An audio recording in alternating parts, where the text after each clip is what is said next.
Buenas, doctora y compañeros.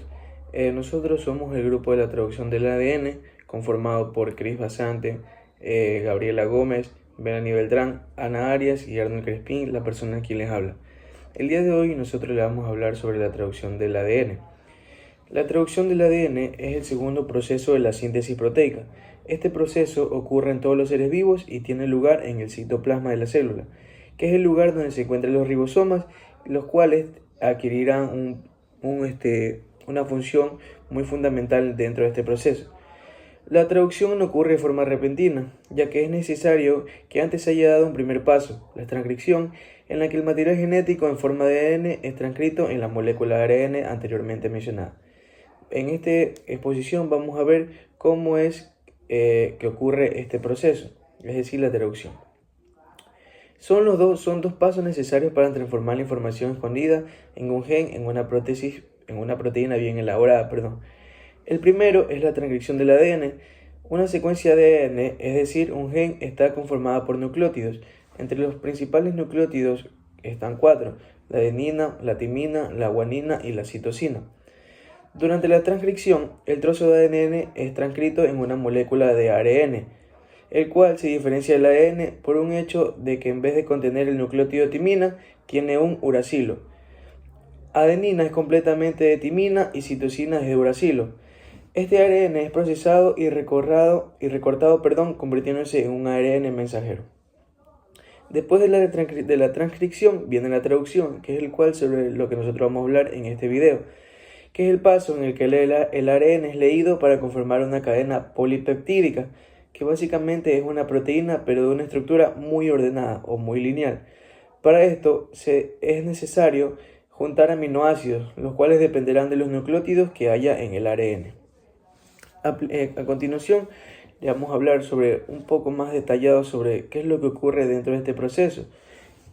Gracias.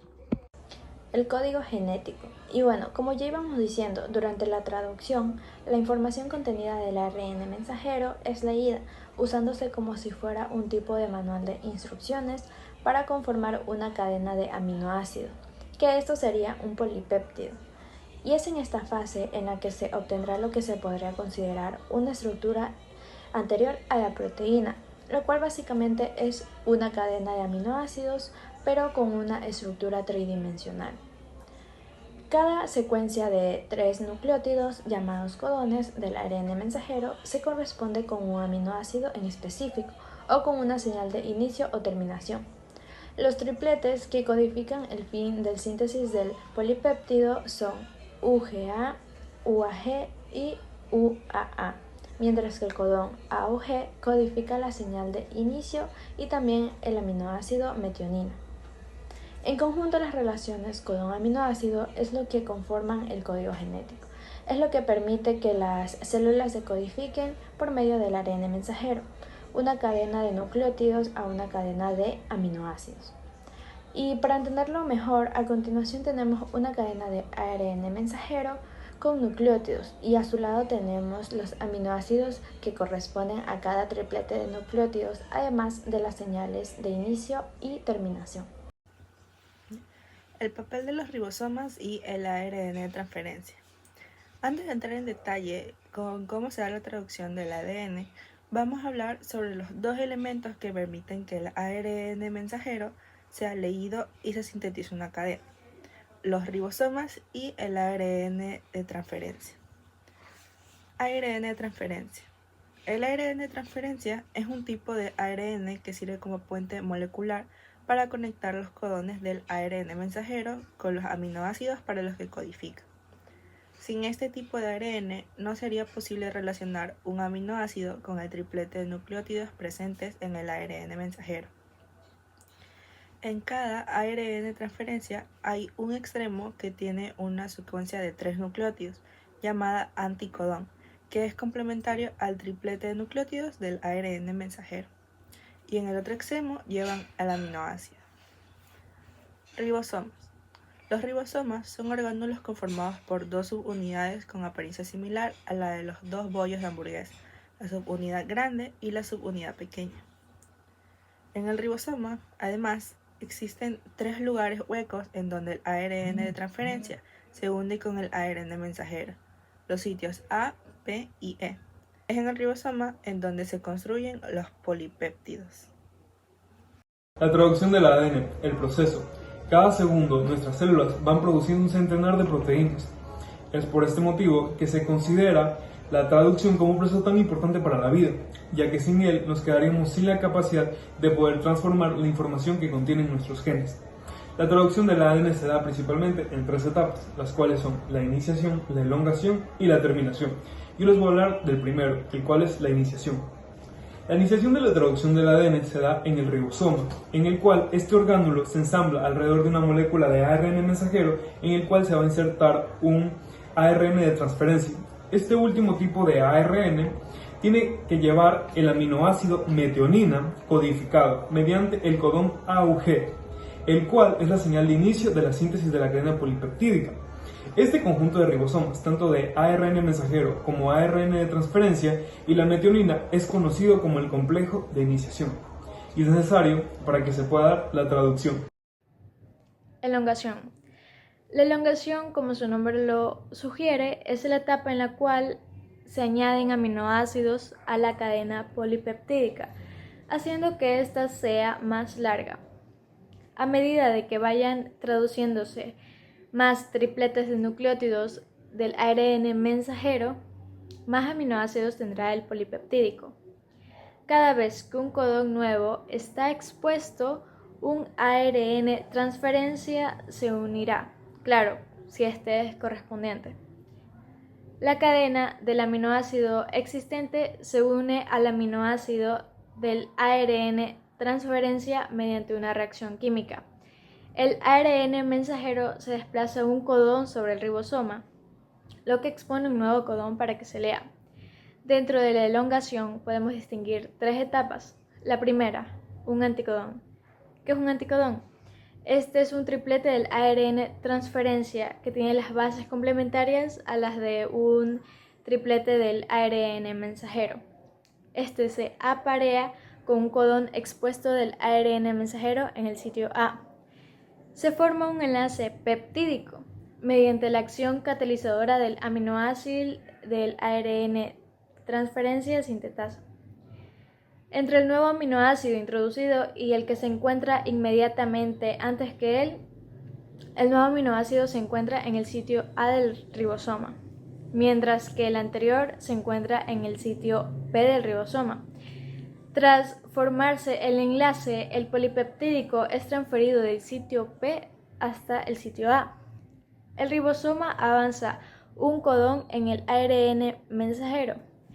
El ARN transferencia en el sitio A que lleva el polipeptídico se desplaza hasta el sitio P. Luego se mueve al sitio E y sale del ribosoma. Este proceso se repite muchas veces, tantas como nuevos aminoácidos se vayan colocando, si antes no ha aparecido una señal para que indique que este debe parar la continuación de la cadena polipeptídica. Y para finalizar tenemos la terminación.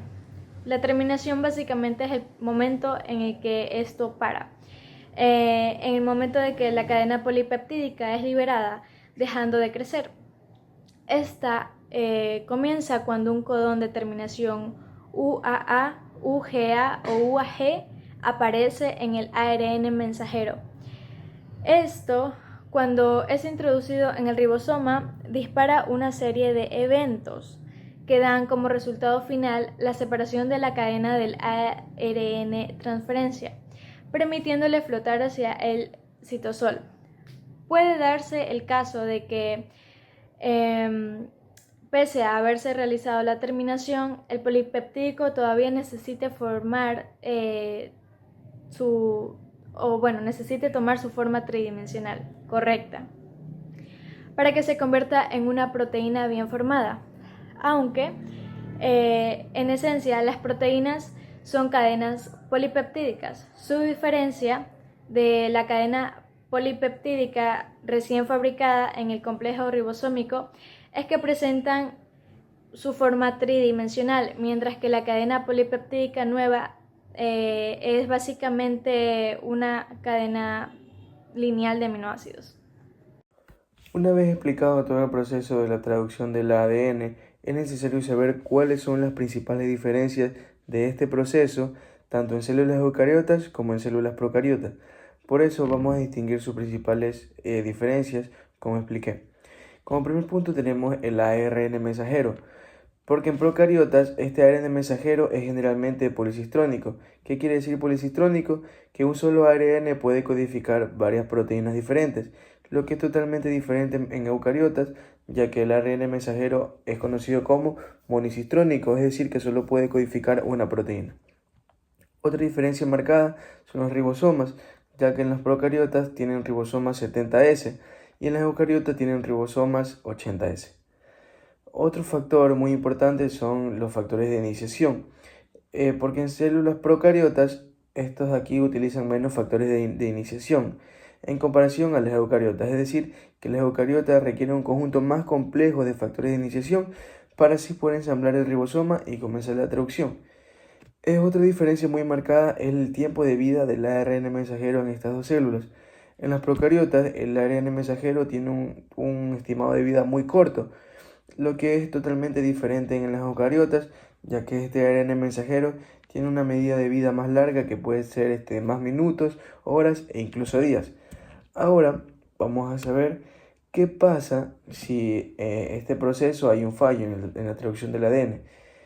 Si hay un fallo en este proceso de traducción pueden haber diferentes consecuencias. Vamos a hablar sobre las principales. Tenemos varios tipos, como dije, vamos a hablar las que son más principales. Tenemos como primer punto las mutaciones sin sentido, ya que una mutación del ADN, puede causar un codón de parada prematuro en el ARN mensajero, lo que puede resultar en una proteína trincada, es decir, que no suele ser muy funcional. Después tenemos unas mutaciones de cambio de sentido. Un cambio en el ADN puede alterar un codón, cambiando un aminoácido por otro en la proteína. Esto puede afectar en la estructura y función de la proteína. Otro error muy común puede ser el error de traducción, ya que puede existir fallos en el proceso de traducción y estos errores pueden ocurrir debido a la incorporación de aminoácidos, lo que resulta en una proteína mal formada o disfuncionales. Y por otro problema que puede existir en este proceso son los problemas en el ribosoma. Si el ribosoma tiene defectos o hay problemas con los factores de iniciación, elongación o terminación, la síntesis de proteína puede ser interrumpida o defectuosa. Estos son tanto las diferencias en células eucariotas y células procariotas de este proceso, y también qué pasa si en este proceso de traducción del ADN existe un fallo. Esto ha sido todo por parte de nosotros y espero que le haya servido y que le haya sido de mucha ayuda en sus investigaciones. Muchas gracias.